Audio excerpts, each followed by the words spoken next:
What if you had to choose between the chaos of a bustling city and the silence of the most isolated place on Earth? What factors drive people to live in such extremes? Today, we're going to explore the contrasting worlds of the sparsely populated and the overcrowded. From remote islands to cities bursting at the seams, we'll dive into how these vastly different environments shape people's lives. Stick around, because this is going to be an eye-opener. These contrasts are far more profound than you might imagine. Let's begin with one of the most isolated and remote places on Earth, Tristan da Cunha. Located in the middle of the Atlantic Ocean, this island is part of a British territory and is considered the most remote inhabited place on the planet. Imagine being one of fewer than 250 people living in a place so far from civilization that the nearest landmass is over a week's journey by boat. The population density here is a tiny 0.16 people per square kilometer. Tristan da Cunha is so isolated that the only access is by ship, and getting there takes more than a week from South Africa or the UK.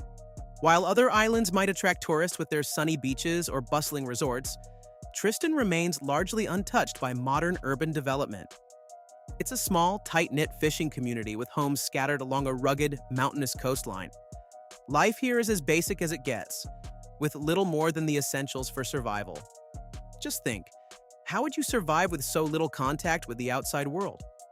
This isolation forces people to rely on each other and nature, making the island a world apart from the busy cities that dominate the modern world.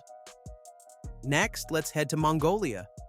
Despite its vast size with an area larger than many countries, Mongolia has a population density of just 2 people per square kilometer.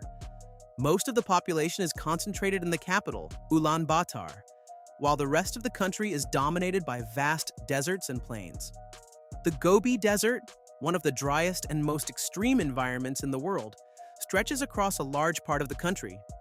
But even in these harsh conditions, life goes on. The nomadic way of life still exists in Mongolia, with families raising sheep and livestock in the open air. What drives people to embrace such a hard life? Relying on nature to survive in a place where the land stretches for miles without a soul in sight? For many, it's the connection to their culture and the land that makes this way of life possible. From the vast empty expanses of Mongolia, we move to Greenland, where life is a little different, but just as extreme.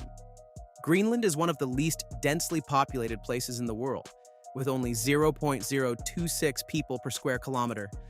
Most of the population lives along the coast, while the interior is covered by an enormous ice sheet, making it nearly impossible to live there. The climate is so extreme that only a small percentage of the land is habitable. The people here have adapted to the harsh environment over the centuries, relying on hunting and fishing to survive.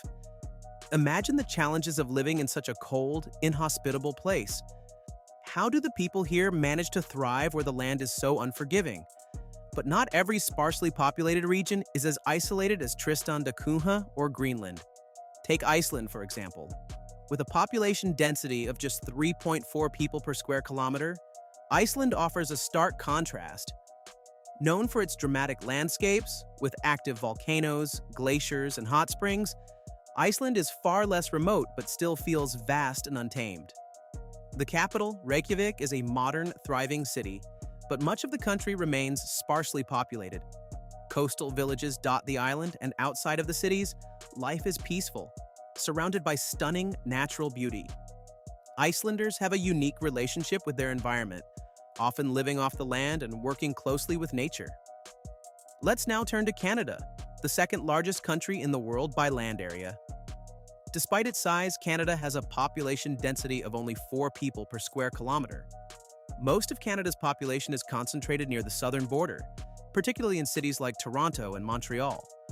But the vast northern regions, filled with forests, mountains, and tundra, remain sparsely populated. In fact, much of Canada's land remains untouched. The land up here is harsh, with long, cold winters and short summers. But for those who live in these remote areas, the beauty of the wilderness more than makes up for the challenging conditions. Australia presents an interesting case. Despite its large size, it has a low population density of just 3 people per square kilometer. Most Australians live along the coast, particularly in cities like Sydney and Melbourne, but the interior, known as the outback, remains sparsely inhabited. The outback is vast, remote, and incredibly dry, making it difficult to sustain large populations.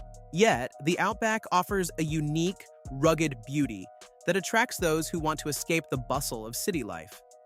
The people who live here face extreme conditions, with scorching temperatures and little access to water. Still, the outback provides a sense of freedom and isolation that is hard to find anywhere else. How does this isolation affect the people who call this place home? Next, let's take a look at Uruguay. With a population density of around 19 people per square kilometer, Uruguay offers a unique blend of urban life and rural tranquility. The capital, Montevideo, is a vibrant city, but the rest of the country is filled with vast fields, quiet beaches, and small villages. Uruguay is known for its relaxed lifestyle, where people enjoy a strong connection to nature. The country's quality of life is high, and many people live in rural areas, away from the crowds of the capital. This balance between urban and rural living makes Uruguay an attractive place for those who want the best of both worlds. Could this be the secret to an ideal way of life? Let's turn our attention now to Japan. Japan is known for its bustling cities like Tokyo and Osaka, which are some of the most densely populated places in the world. With a population density of about 34 people per square kilometer, Japan's urban areas are incredibly crowded. But outside these cities, the country offers a stark contrast. Rural Japan, with its mountains, forests, and traditional villages, is much less densely populated. These areas offer a sense of peace and tranquility that's hard to find in the busy cities.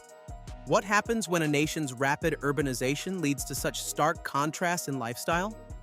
In these rural regions, people still practice farming and maintain traditional ways of life. We also have France, a country known for its romantic cities and picturesque countryside. With a population density of around 65 people per square kilometer, France offers a balance between city life and rural tranquility. While Paris is one of the busiest cities in the world, much of France remains sparsely populated. The French countryside, with its lavender fields and vineyards, offers a peaceful retreat for those who want to escape the hustle and bustle of urban life. Could this be the ideal place for those who want both the charm of the city and the calm of the countryside? Now, let's take a brief look at China. With a population density of 153 people per square kilometer, China is home to some of the most populous cities in the world. Cities like Beijing and Shanghai are bursting at the seams with people, yet vast areas of the country remain sparsely populated. Regions like Tibet and Inner Mongolia are home to wide-open spaces with few residents. The contrast between China's crowded cities and its vast remote areas is a testament to how unevenly the population is distributed across the country. What happens when a country as populous as China holds vast stretches of untouched land? As we move through these regions, we see how population density shapes life in both crowded and remote areas. In sparsely populated regions, people rely on isolation, tradition, and the land to survive. In densely populated areas, urbanization, technology, and innovation play a crucial role in managing the high demand for space and resources. But what happens when a city or country reaches its maximum population density? Take Kowloon Walled City in Hong Kong, for example. Before it was demolished in 1993, Kowloon housed more than 1.2 million people in just 6.4 acres.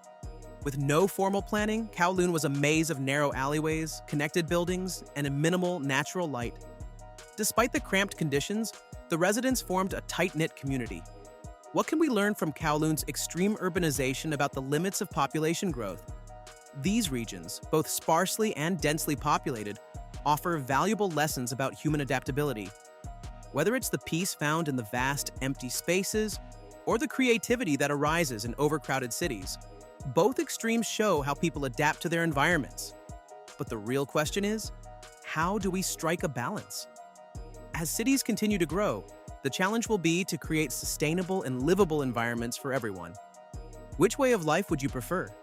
The quiet isolation of sparsely populated regions, or the hustle and bustle of crowded cities? Drop your thoughts in the comments below. And don't forget to subscribe for more fascinating journeys to the world's most extreme places.